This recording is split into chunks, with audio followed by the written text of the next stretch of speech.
Hello, and welcome back to Build Carolina's series where we are introducing members of our team to our community. So, I'm Leah King, I'm the executive director of Build Carolina, and I get the privilege of having today's conversation with our newest team member, Chris. So, welcome, Chris. Hey, thanks. Glad to be Why here. don't we start with just a little overview of who you are and what you do and all the fun things? Sure. Yeah. So, hi, I'm Chris Girl, and I'm the instructor for our Develop Carolina Apprenticeship here at Build Carolina. I've just been here for like a month and a half now, and started just before the our current cohort in the apprenticeship. And I'm just loving it. I couldn't be more excited. The working with the apprentices is amazing, and just everything at Build Carolina has been fantastic. So Well, just we are so glad that you're part of the team and you have already contributed so much. I know that if folks have been following along, we have already published a chat with Kara, who is our apprenticeship director, our program director. And so, for those who maybe either missed that or still maybe need a little bit of an overview, what does being an instructor for Build Carolina's apprenticeship program mean? What does that look like? yeah. So basically, I run our workshops where we basically we give knowledge to about the technology world to our apprentices that's designed to help them succeed in their job that they do at their host company through our apprenticeship, as well as in the future in their career, whether at the host company or beyond. It's all about developing them and filling in the gaps, that a lot of people don't get when they focus. Typically, like they tend to focus a lot on the technical side, and so we absolutely do focus on those parts as well. But we also want to give them a really well-rounded, um, you know, developer knowledge base. And so there's the lecturing sort of instructor piece, and then there's like giving them feedback and grading their assignments, as well as helping them along the way while they're building their full stack project, which is one of the major requirements of graduation. So, um, so I've got a bunch of fun things that I get to work on, and there's other little things like you know, contributing to the curriculum, and I enjoy really putting my spin on the lessons. Which you've already done a Mhm. lot of. And I know there's a lot more to come in the next few weeks and months as this cohort continues. So, even though it's only been a few weeks really into this first cohort, can you tell us a little bit about just some of the things that you see as, things about this program that excite you in particular? I Mhm. mean, you're not new to this field, you're not new to education. What are the things that kind of make this program stand out and that kind of you're, I guess, most proud of? Yeah, so um, I have taught before, and we can go into that later, but um, this program is really different from those in that the folks in our program are super engaged.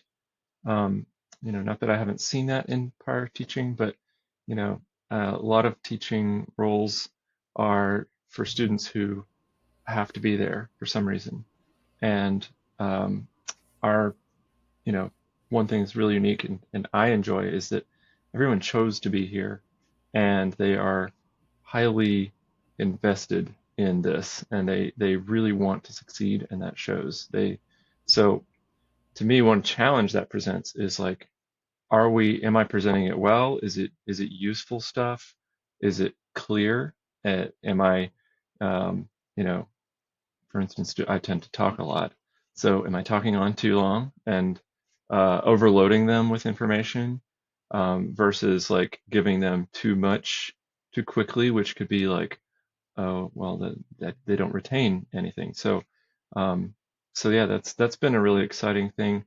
We're also building some new specialized course tracks, so learning tracks that we'll focus on, you know, we've got the software engineering one, which is highly focused on web application development.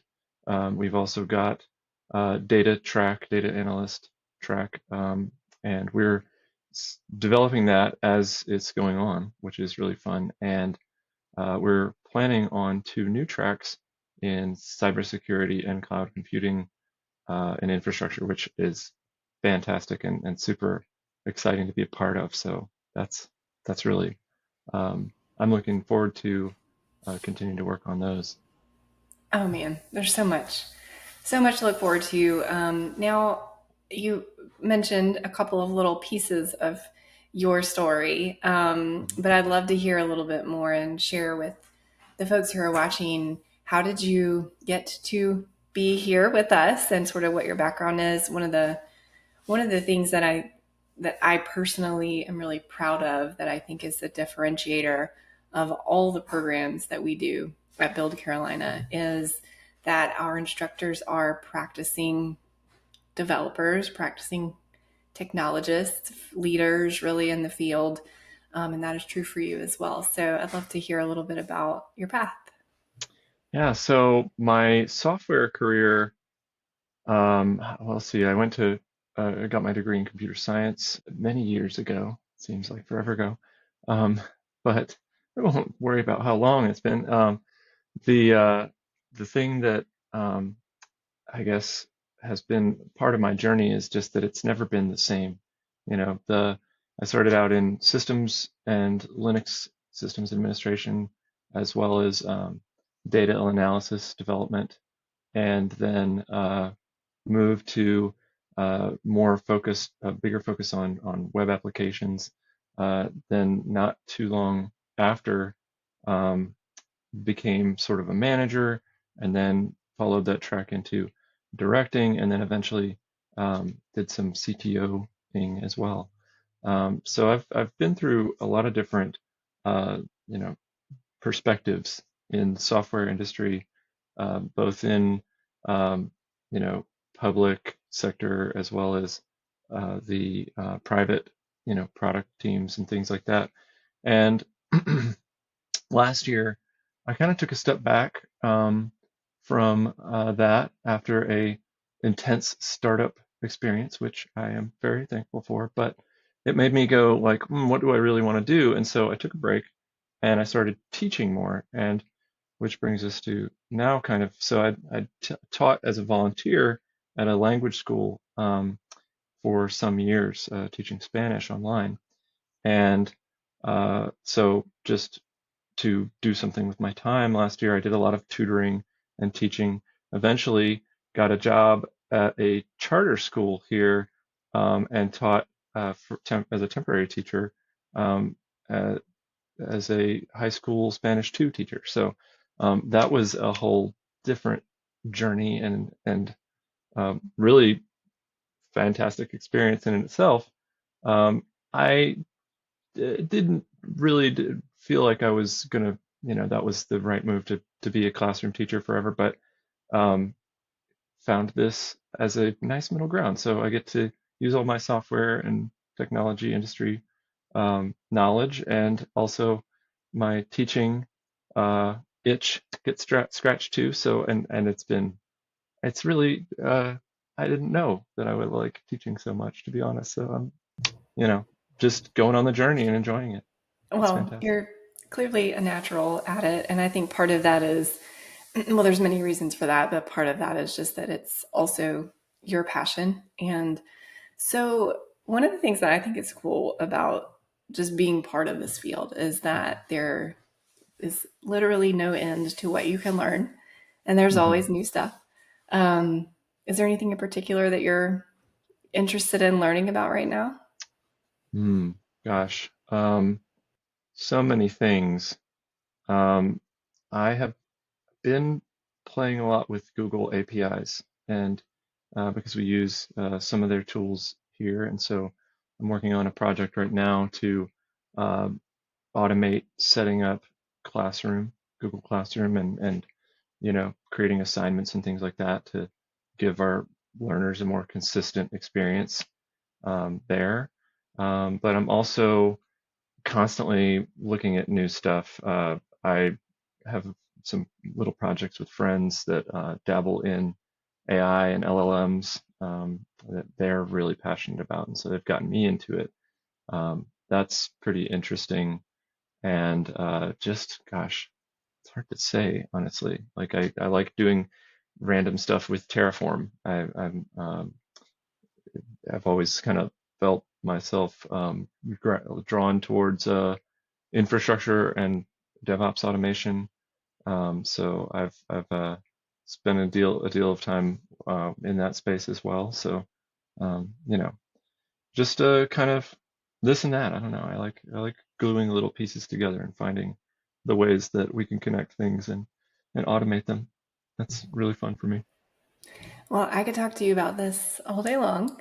Um, hmm I know that there's a question around music, maybe going with who is your go-to artist, or do you have a specific song that you lean into? Yeah, so I'm a big music fan. I listen to music a lot, and I have a very large library of things, and it's very difficult for me to choose a favorite. I still don't know what my favorite color is, for instance.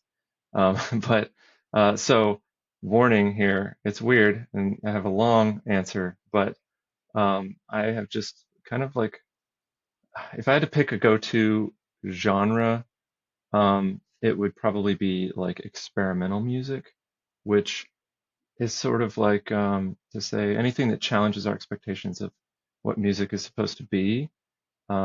Anything from like noise art to um, avant-garde or art punk, electronic music, jazz, um, you know, uh, new wave, you name it. It's um, probably got some elements of weirdness to it, just because I like that kind of surprise element. I like it when I listen to music and I don't go, oh, I expected that to happen. I instead am like, whoa, they did what?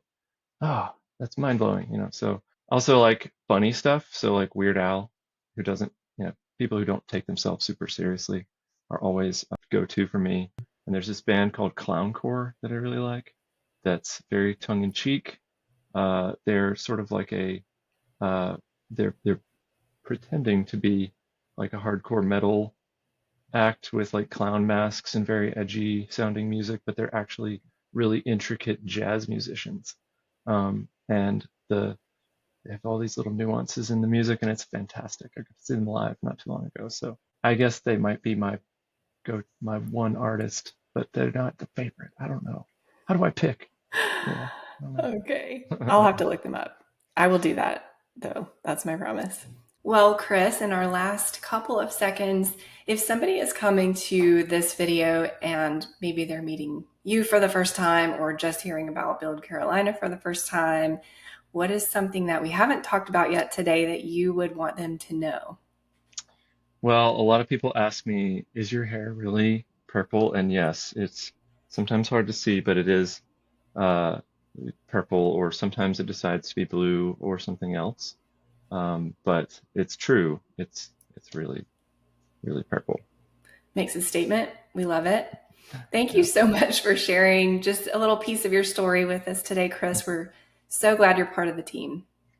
Same. Thanks so much for the opportunity and the chat. It's been fantastic.